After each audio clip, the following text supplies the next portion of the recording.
everybody, it's Damien and Jamie coming to you from Marriageisreal. Hey y'all. I don't really know what she's laughing about, but okay. One of the things that we talk about all the time is finding the right person. You know, marriage is hard enough as it is when you bring in two different lives and two different perspectives and two different everything under one roof and saying, well, this is how my mama did it, and this is how my daddy did it, and we put the ketchup in the refrigerator. Well, we put the ketchup in the pantry.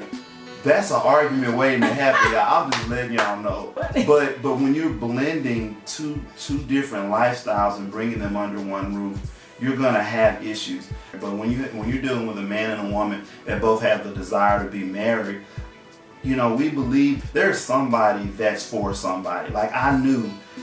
Let me give him a quick let me throw back real quick. So I met her. I'm sorry, y'all, because anybody that knows us have heard this. Y'all have heard this story about 12 times. Because everybody that's watching may not have heard our story, so I'm gonna tell our story real quick because it's segue. Okay.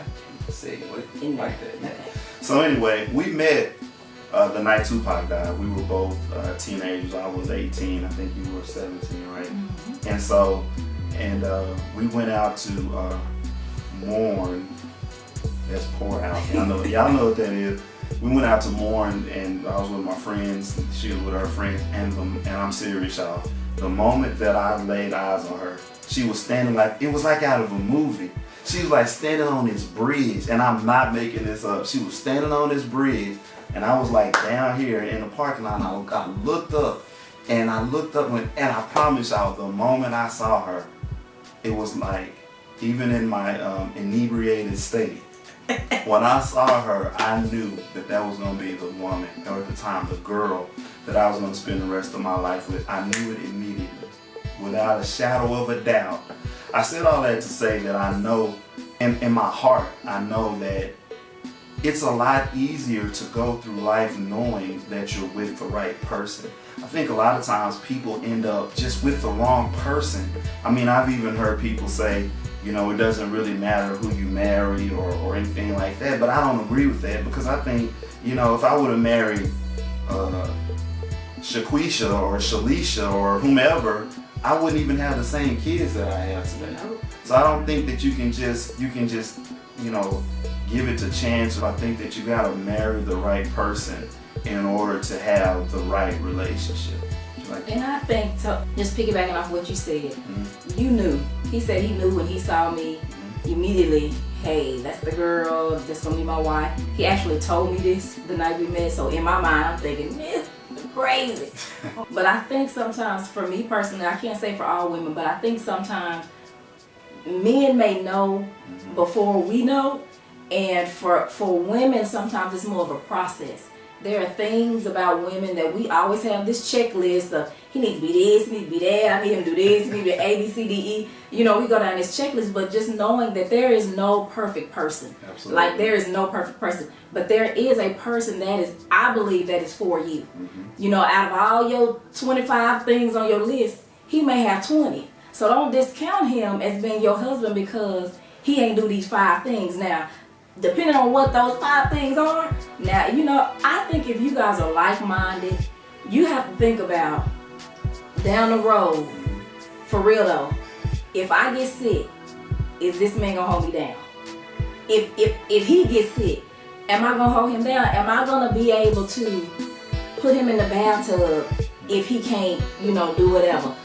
And I'm not trying to be graphic or gross, but wiping somebody's rear end, you know what I'm saying? Like, taking care of a person, like, is that the person?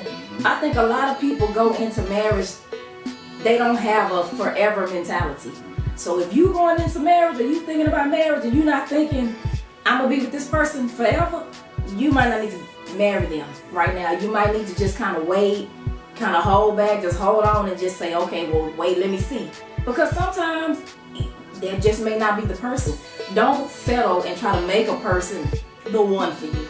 Because we were young, and I knew that I was gonna marry him. I never told him that, but I just said to myself, I mean, you know now. I told you. But I just knew based on his core values, even in being that young, your morals, the way you think about things, how you treat the waitress at the restaurant. There are certain morals and core values about a person that need to be in place. Those things I think supersede if he washed the dishes. Really and truly, as humans, as people, we know, and sometimes we try to negate what we know, because we may know that yes, this person is for me, but kind of like out of a fear, maybe you've been hurt a lot. Fear of commitment. Yeah, and then sometimes you know that this person is not for you, like for real. Yeah. You need to cut that joker off, cut just for real, and run like Marion Jones, whatever her name is. You need to run like that.